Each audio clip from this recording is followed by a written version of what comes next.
वालेकुम दोस्तों, तुसी देख रहे हो हसीन पंजाब टीवी ते मैं तुहाडा मेज़बान अमीर हमजा। दोस्तों सब तो पहले अपने चैनल हसीन पंजाब टीवी नूं करो सबसक्राइब ते नाल ही लगे बैल का बटन भी दबाओ ताकि साड़ी हर नई आने वाली वीडियो साढ़े वीरां तक आसानी नाल पहुँच सके। और तुसी वीडियो वेखो सब तो पहले।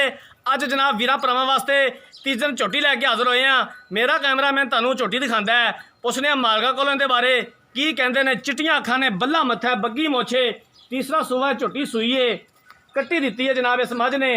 तसल्ली कराओ कैमरामैन साहब इस मझ की, वक्त जाया किते बगैर। तो भाईजान इधर आके मझ नूं खोलो, मझ नूं टोरो। थणा दी ते जनाब हवाने दी कैमरामैन साहब तसल्ली कराओ। खूबसूरत थन लग्या होया जनाब, मुठ भर थन है और सोहणियां विरलां ने थणा दे विच। तीसरा सूआ झोटी सूई है।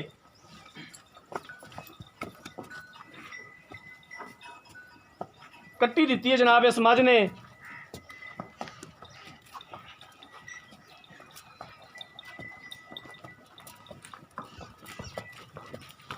इलाका अपने वीर भरावां नूं दस दईए, आरफ वाला, जिला पाकपतन, तहसील आरफ वाला। आरफ वाले तो तकरीबन 10 तो 12 किलोमीटर के फासले ते ये मझ खड़ी है जनाब। तीसरा सूआ सूई है, पिछे ते कट्टी है। डरा ना यार मझ नूं।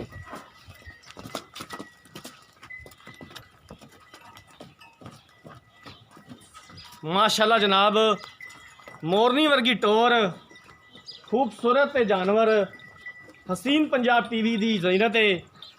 हर रोज़ अच्छे तो अच्छा जानवर, खूबसूरत जानवर लैके आने अपने वीर भरावां नूं दिखाने।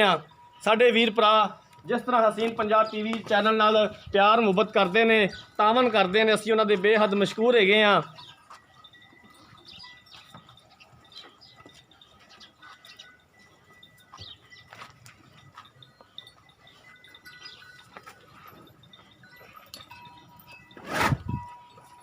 तीसरा सूआ जनाब मझ सूई है।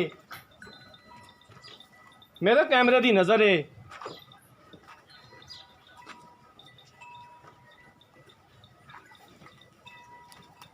बाकी जनाब मालकां नूं रिक्वेस्ट करांगे कि जिन्ने दा तुहाडा डंगर होवे उतनी डिमांड कीता करो। तुहानूं वध मंगण नाल वध मिल नहीं जाने। जिन्ने को पैसे ते तुहाडा जानवर बनदा है उन्ने को मंगया करो। ज़्यादा मंगण नाल कोई फायदा नहीं हुंदा। मझ मेरा कैमरामैन जनाब अकाब दी नज़रां नाल तुहानूं दिखा रहा है। बिल्कुल छोटा छोटा सिंग लग्या होया है, चारों पासों खूबसूरत झोटी है। तीसरा सूआ सूई है। बाकी मालकां कोलों पुछांगे भी हुण किन्ना दुध कर रही है इस टाइम, किनवा अज दिन इहनूं सूई नूं। तसल्लियां करा दिओ कैमरामैन साहब इस मझ दियां।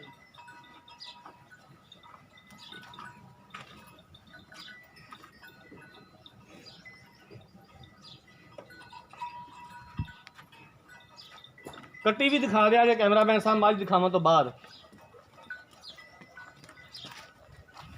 उठा यार कट्टी नूं। आ जनाब कट्टी है। एवें को 4-5 वाल ने जेडे मत्थे ते सफेद ने। लखीर एक के मत्थे ते लगी हुई सफेद वालों की।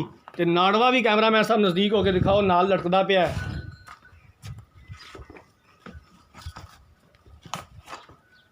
ठीक हो गया जनाब, मझ मेरे कैमरामैन ने दिखा दी है।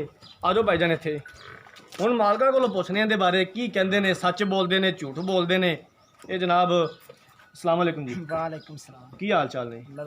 ठीक हो भाई? बशीर गुस्सा नहीं करना मेरी गल दा, ठीक है? असी जनाब तुहाडे कोलों जो गल पुछनी है ना मेरा भरा, वो सीधी सीधी दसनी है ते एवें काम लम्मा नहीं करना। ये मझ तेरी तीसरा सूआ वाकया तीसरा सूआ सूई? हाँ जी तीसरा सूआ। कदों सूई? मझ अपनी आज इन दूसरा दिन हो गया। अज दूसरा दिन होया, कट्टी दी मझ ने। कट्टी दी इस टाइम हाज़र मौके इहदे कोल किन्ना बोल है? 7 तो 8 किलो होना। 7 तो 8 किलो इहदे कोल बोल है इस टाइम। दुध भी नहीं आई हली? दुध दुध नहीं आई। ठीक हो गया। पिछले सूबे इहदा कोई पता दुध का की दुध चोंदे रहे जे? उस टाइम कर दी रही 14 लीटर। पिछले सूबे 14 लीटर दुध कर दी रही है। खाल पाई तो भी करेगी, हुण भी करेगी? हाँ जी। ये सेवा को नीरे पट्ठा में खबर बिल्कुल समझ नहीं आ यार भी कल सूई हले तक। हाँ जी हले तक उन्हें इन्ना कुछ इन्हें दुध करना है। जो कोई इन्हू कोई खल वंडा पैगा तो जानवर ने उदों ही दुध देना है। हाँ जी। ठीक हो गया।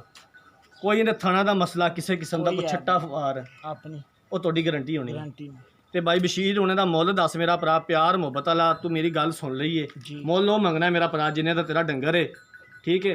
विकना ना विकना कलैदा गल है, लेकिन तेरा जरा मुੱਲ है ना ਉਹ ਪਸੰਦ ਆਵੇਗਾ ਤੇ ਜਾਨਵਰ ਤੇਰਾ ਵਿਕਣਾ ਹੈ।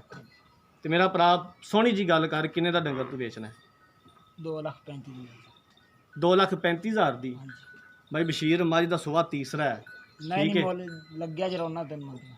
ਜਿੰਨਾ ਲੱਗਦਾ ਉਹਨਾਂ ਮੰਗਿਆ। ਹਾਂਜੀ ਮੇਰੀ ਵੀ ਹੁਣ ਗੱਲ ਸੁਣ ਲਾ, ਮੱਝ ਦਾ ਸੁਆ ਤੀਸਰਾ ਹੈ, ਹਾਂਜੀ। ਠੀਕ ਹੈ। ਮੱਝ ਠੀਕ ਹੈ ਤੇਰੀ ਸੋਹਣੀ ਹੈ, ਸਨੱਪ ਤੇ ਸਨੱਪ ਵਾਲੀ ਮੱਝ ਹੈ, ਲੇਕਿਨ 2,35,000 ਰੁਪਇਆ ਜ਼ਿਆਦਾ ਹੈ। ਉਹ ਪਿਆਰ ਮੁਹੱਬਤ ਹੋ ਜਾਏਗਾ ਇਹਦੇ ਵਿੱਚ। ਚਾ 5,000 ਛੱਡ ਦੇ।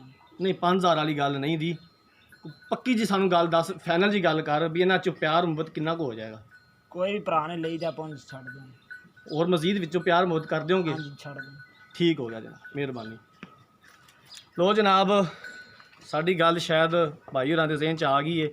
ਮੁੱਲ ਉਹਨਾਂ ਨੇ ਜਿਹੜਾ ਹੈ ਠੀਕ ਹੈ ਥੋੜਾ ਜ਼ਿਆਦਾ ਕੀਤਾ ਹੋਵੇਗਾ, ਲੇਕਿਨ ਫਿਰ ਵੀ ਮੁਨਾਸਬ ਕੀਤਾ ਹੈ। 2,35,000 ਰੁਪਈਆ ਦਾ ਡਿਮਾਂਡ ਕੀਤੀ ਹੈ। ਤੀਸਰਾ ਸੂਆ ਸੂਈ ਹੈ, ਪਿੱਛੇ ਕੱਟੀ ਹੈ, ਅੱਜ ਦੂਸਰਾ ਦਿਨ ਸੂਈ ਨੂੰ। ਇਸ ਟਾਈਮ ਹਾਜ਼ਰ ਮੌਕੇ 7 ਤੋਂ 8 ਕਿਲੋ ਬੋਲਾ ਮੌਜੂਦ ਹੈ। ਪਿਛਲੇ ਸੂਬੇ 14 ਕਿਲੋ ਦੁੱਧ ਕਰਦੀ ਰਹੀ ਹੈ। 2,35,000 ਰੁਪਏ ਦੀ ਡਿਮਾਂਡ ਕੀਤੀ ਹੈ। 2,30,000 ਚ ਵੀ ਆਂਦੇ ਨੇ ਪਿਆਰ ਮੁਹੱਬਤ ਕਰ ਲਾਂਗੇ। ਅਗਰ ਕਿਸੇ ਵੀਰ ਪੁਰਾਣੇ ਮੱਝ ਖਰੀਦਣੀ ਹੈ, ਰਾਬਤਾ ਨੰਬਰ ਸਕਰੀਨ ਦੇ ਉੱਪਰ ਵੀ ਸ਼ੋ ਹੋ ਰਿਹਾ ਹੈ, 0312 612 2054। ਇਸੇ ਨੰਬਰ ਤੇ WhatsApp ਬਣੀ ਹੈ।